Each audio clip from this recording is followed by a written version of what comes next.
Pengalamanku ini terjadi saat aku baru masuk di salah satu kampus swasta di daerah Bandung beberapa tahun yang lalu, sejak awal semester.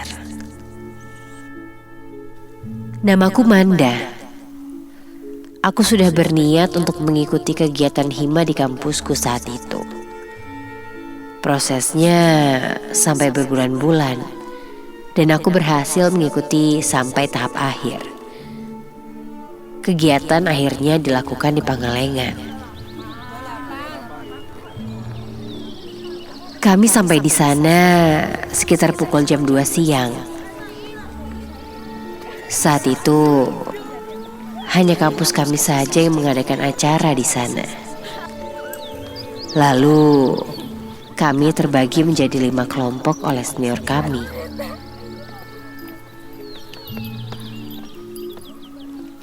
Setelah semua persiapan camping siap dan memasang tenda, tenda-tenda tersebut terbuat dari plastik yang tebal dan beralaskan terpal. Kelompokku mendapatkan tenda yang paling jauh dan paling ujung. Aku pun kebagian satu kelompok dengan 3 temanku. Salah satunya bernama Selma. Setelah selesai pembagian kelompok, kami beristirahat selama 1 jam. Dan tidak terasa, waktu berjalan begitu cepat. Sampai akhirnya memasuki waktu maghrib. Dan kami semua pun dipersilahkan untuk beristirahat. Sekitar jam 7, aku dan Selma mandi di salah satu kamar mandi yang ada di sana.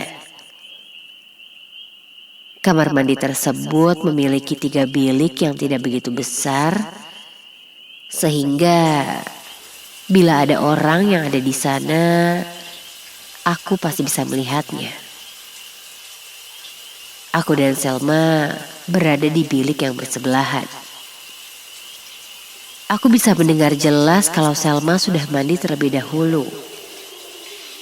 Saat aku baru mulai mengambil air, aku melihat ada sesuatu di dalam bak mandiku.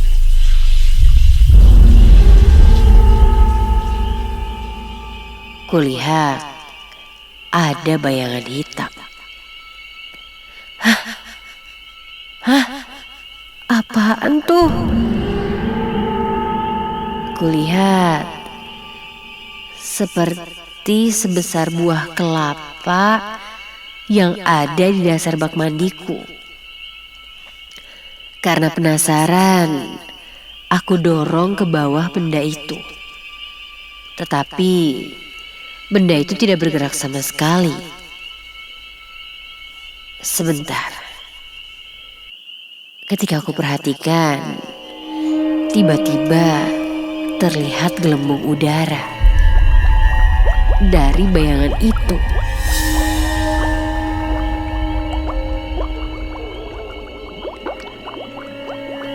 Karena penasaran lagi, aku dorong kembali benda itu. Benda itu bergeser sedikit dari posisi semula. Tapi saat aku akan mendorong lagi, benda itu tiba-tiba bergerak ke atas dan menyembul keluar. Itu ternyata sebuah kepala seseorang. Kepala itu sekarang mengapung di dalam bak mandiku. Wajah seorang wanita dengan mata terpejam sangat menakutkan, dengan warna kulit yang membiru. Tolong! Tolong! Karena panik, aku lari keluar dari bilik kamar mandi dan menggedor pintu kamar mandi Selma. Lalu aku pun kembali ke tenda.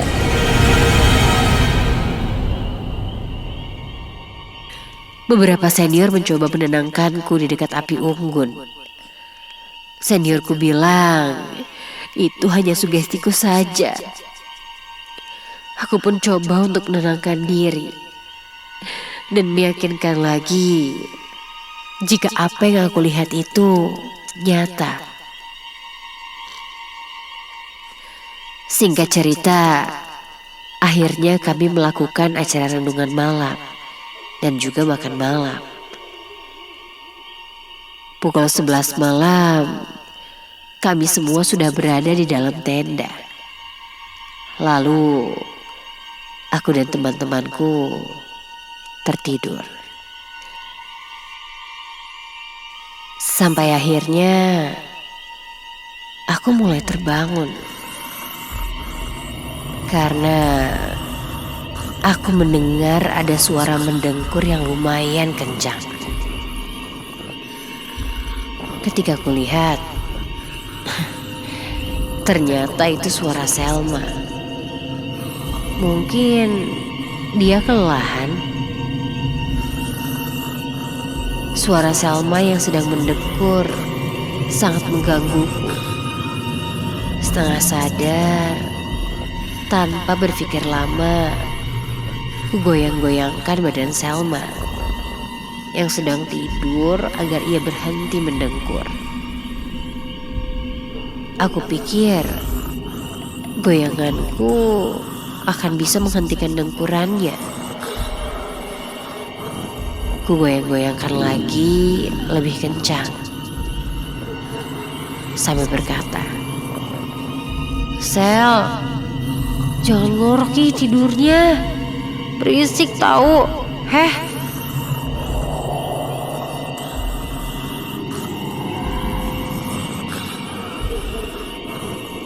Tapi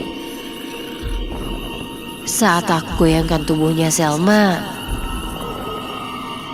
aku merasakan ada yang aneh. Aku pun membuka mataku dan menengok ke arah Selma. Dan saat aku buka mataku dan kulihat ke arah Selma, astaga, aku melihat ada sebuah kepala di antara kepalaku dan kepala Selma. Kepala itu menghadap ke arahku. Wajah kepala itu sangat menyeramkan. Dia mengarah kepadaku dengan tatapan yang tajam. Wajahnya marah, rambutnya yang panjang menutupi sebagian wajahnya. Ya Tuhan, aku tidak bisa menggerakkan badanku. Sekarang aku dan kepala itu pun saling bertatapan. Kepala tanpa badan itu kini sangat dekat sekali denganku.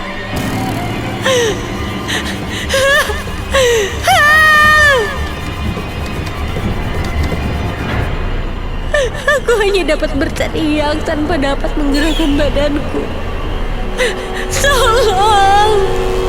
Tolong! Sambil menutup mataku, lalu aku mendengar suara kerumunan orang. Dan saat aku buka kembali mataku, aku melihat ke sebelah kiri. Kepala itu masih ada di situ dan tetap memandangku dengan sangat menyeramkan. Aku berteriak sekencang-kencangnya. Dan tiba-tiba semuanya menjadi gelap.